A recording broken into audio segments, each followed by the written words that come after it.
thank you so much for stopping by. Today I'll be sharing this card that I created using the napkin technique.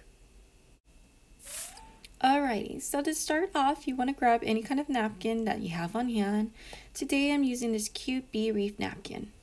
Using a little piece of tape, you're going to place it on the bottom corner of the napkin. This will help you pull apart the layers of the napkin.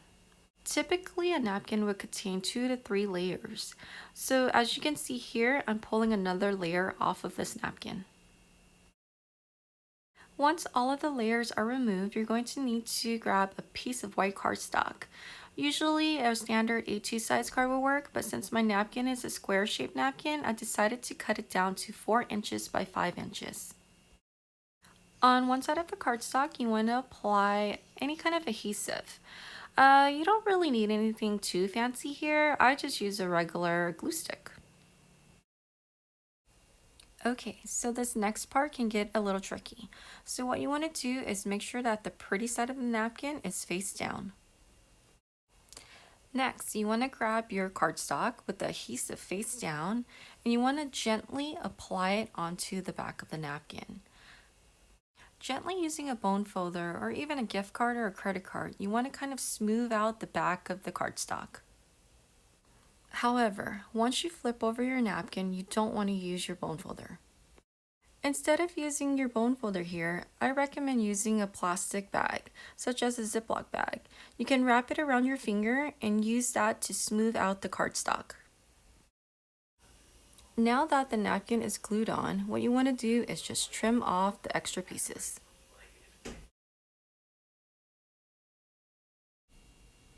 And there you have the beginning of a napkin technique, but I wanted to step it up a little bit. So here you see me grabbing a die set from Pink Fresh Studio. Using only the circle die here, I'm trying to figure out which area I would like to cut. Remember, this area would be seen through the window of the card. Okay, so to jazz it up a little bit more, I decided to run it in my die cutting machine. I'm using this old embossing folder that I had in my stash. It's an oldie, but it's still a goodie. I love it, and I'll link the information down below if you're interested. I just love the way it looks. Okay, so here I'm trimming down 2 colored cardstock. I am trimming it down to 4 1/4 by 5 1/2. The colored cardstocks that I'm using today are from Concord and 9th. Okay, so what you want to do here is tape the cardstocks together. And then you're going to grab the scallop die and you're going to tape that on top of the cardstock. What you're doing here is you're leaving an imprint on the second layer of cardstock. After removing it from your die cutting machine, you want to gently remove the pieces apart. Using the same circle die that we used earlier, we want to cut a window out of the gray cardstock.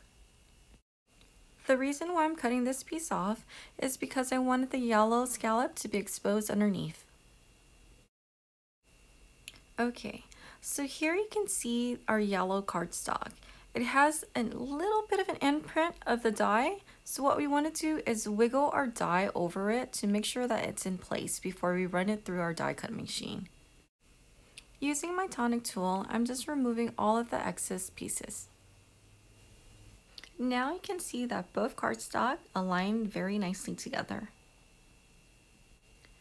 Okay, so here's the stamp set I'm using today. I believe this was one of Hero Art's monthly card kits. I don't think it's available anymore, but I will look for something similar and I will share a link down below in my description. Here I'm using a mini ink cube from Concord and 9th. It's actually the same color as my gray cardstock.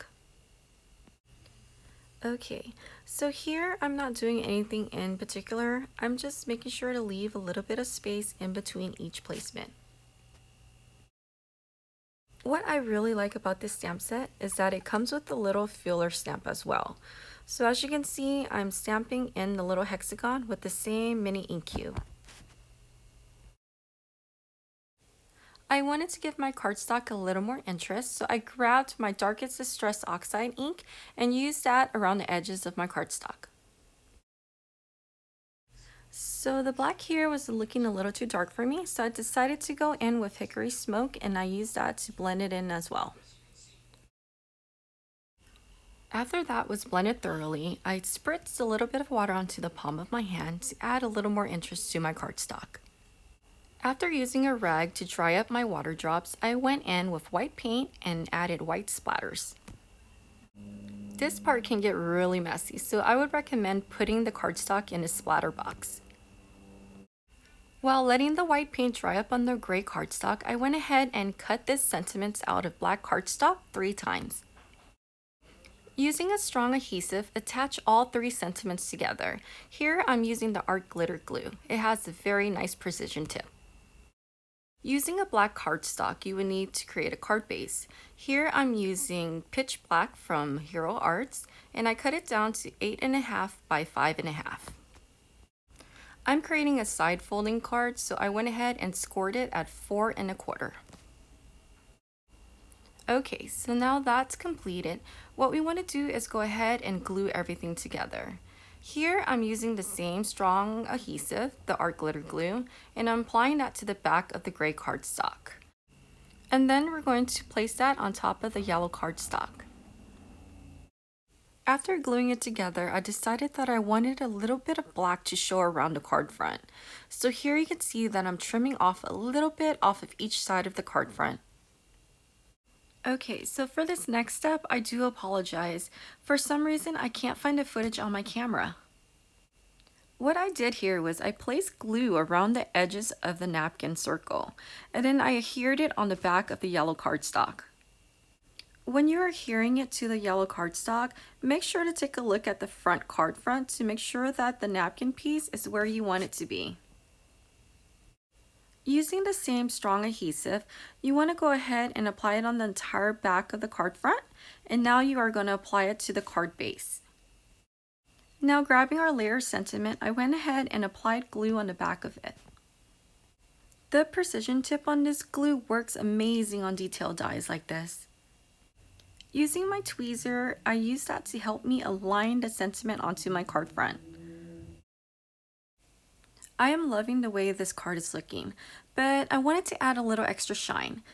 For the extra shine, I am using Nuvo Crystal Glaze. I am applying that on the honeybee as well as the flowers on the napkin. Also, I went ahead and applied that on the black sentiment as well. Using the same craft pick that I used earlier, I'm using it here just to move around the crystal glaze. I don't want it to bubble around anywhere. And for the final step, I used black Nuvo drops to dot the little eye. And there you have it. This is my take on a napkin card. I hope you guys enjoy it, and I hope to see you guys next time. Thank you so much for joining me today. I would love to have your support. Please subscribe and thumbs up. Thank you.